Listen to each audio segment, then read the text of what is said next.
Hey there, I'm Andrew Malacy. Welcome to my shop. Today, I'm not actually in the workshop to work. I'm here because I want to show you one of my very first projects I ever did of woodworking, trying to make a piece of furniture that was functional and pretty or aesthetically pleasing at the same time. And let me tell you, it didn't turn out so great. At the time, I was extremely proud of it. I thought I was on my way to becoming some sort of master carpenter, but let me tell you that it just wasn't pretty. I almost threw it out the other day. You know, and I thought this would be a great thing to talk about, to show my progress, and just to be honest that I feel like I've come a long way, but I've got a long way to go. And also because it's just good to remember where you came from. Here we are at my workbench. I've got this, my very first project ever, made from some reclaimed wood that I had whenever we were redoing our kitchen. We had tore down a wall, and inside that wall, of course, we knew it wasn't structural. There's a pocket door that was framed out with some 1x stock. Took that down, and I decided, you know what? Reclaimed wood is all the rage right now. I'm gonna make something really cool. It's gonna be awesome. But there's a style to reclaimed wood that you may have already noticed. It's gotta be that gray, the outdoor weather reclaimed. You can't just be old wood. This is old wood. It's probably there from 40, 50 years ago. My house was made in 1955, 1956, something like that. And this might be one of the original walls from the house. And let me tell you, this is just not pretty looking wood. It's aged orange, and it just is not that pretty. The other thing is I didn't have many proper tools. So as I was going along, my imagination, I realized, was far ahead of my skills and my available resources. The first thing I had was I wanted to do this sort of side reading table. I'm a professor by profession. I teach Spanish to college students, and I also teach literature to college students. I do a lot of reading and I do a lot of prep. I love to sit in my reading chair. I've always wanted something just to be able to sit down my books on this beside there, to put my coffee down while I'm reading, or just lay the book down to stand, whatever. So I thought this little side table would be perfect.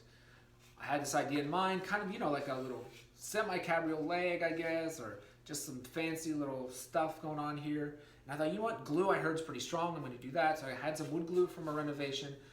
I didn't even need to joint the boards to make them straight because, you know, they were pretty old and they were straight enough already.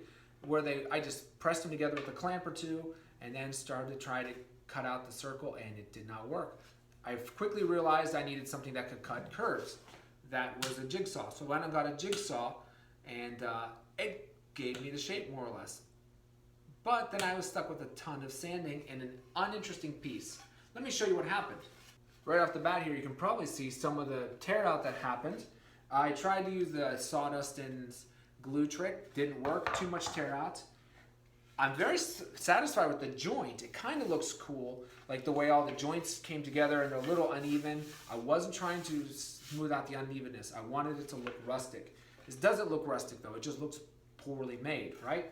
The other thing is I kind of liked where I was going with the legs.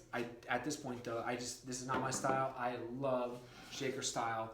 I hadn't really known that much about shaker, and now I just am so in love with it. I love its simplicity. I put a decorative bead on the edge by being very dangerous with the table saw, sneaking it up about 1/8 of an inch and just kind of turning it manually around the top of the blade against the fence. Nowadays, I don't think I'd do that. I would just figure out some other way, or I just wouldn't do it. My ambitions were way above my skill set. The other thing is I tried to attach it, but I didn't want to have nail holes showing. In the end, I had to because I didn't have pocket holes. I didn't really have a way to use dowels reliably. I just was, like I said, I didn't have anything. As you can see here, we got a huge gap. It doesn't really sit flush. We've got a gap basically all the way around. We have one there because I couldn't square up the legs. I didn't have a reliable way to do that. I was just sanding, like I said. And then whenever I decided to pin through the top, the legs still weren't strong enough. They were sort of swinging independently, and it was really wobbly. Well, then I had to think up a system to secure everything and bring it all into check. That's where these little triangle wedges come in. I think I had access to a miter saw that's my brother-in-law's. Since then, I've bought a powered miter saw of my own that I love to use for projects around the house. The table saw was someone else's. I borrowed it for the renovation, and honestly, I'm lucky I didn't lose a finger. I'll tell you about that later, but let me just tell you, I learned about kickback real quick. I managed to get myself some pretty consistent triangles here to serve as little supporting wedges. That actually turned out to work really well. I just had to make sure I pinned them down. But as you can see, the grain is vertical there, and maybe I could have oriented it differently. I don't know.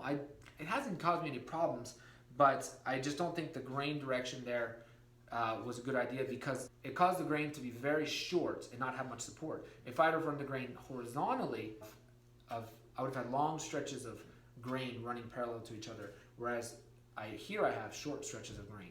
The other thing is I pinned it straight down, right, or straight through, and I put a pin in the direction of the grain, which makes it, another issue. Could have split, etc. It didn't, but it could have. I did sign it. I had to sign it. I'm glad I did, because I'll never forget it. I'm not sure if I'm going to keep it. I'm not sure I want to. The thing is, though, it sits flat. But then I realized 3 legs are always going to sit flat. It's just the way it works. 4 legs we have a problem. 3 legs just sit flat. It's the way it is. But there we go. My first project, what I learned from it, what I would do differently. Summarizing, just want you to take away that you've got to start somewhere. And if we look back on where we began, we can see the progress. Maybe at this point, my dovetails aren't the closest they could ever be. My ideas are not maybe the most original, or I don't know, maybe I could just do things better. But when I look at how far I've come in just 3 years since I made this, I'm really just happy with how far I've come. And I know that with a little bit of more effort and work and research, and also maybe mentorship, if I could find a local class to take to teach me, I'm going to get even better. Because look, in only 3 years, as a hobby, I've been able to come this far. So from this to what you've seen in other videos. So anyways, I really enjoyed talking about this because it brought me back to my beginning here. And I encourage you, go back, see some of the photos of your first YouTube video, of your first college paper, or your first piece of furniture that you made. What's the first thing that you've done that you've taken steps towards becoming better at? Then just feel good about the fact that you've come so far. Anyways, thanks for watching my video. I hope it's been enjoyable and useful, and I'll see you in the next one.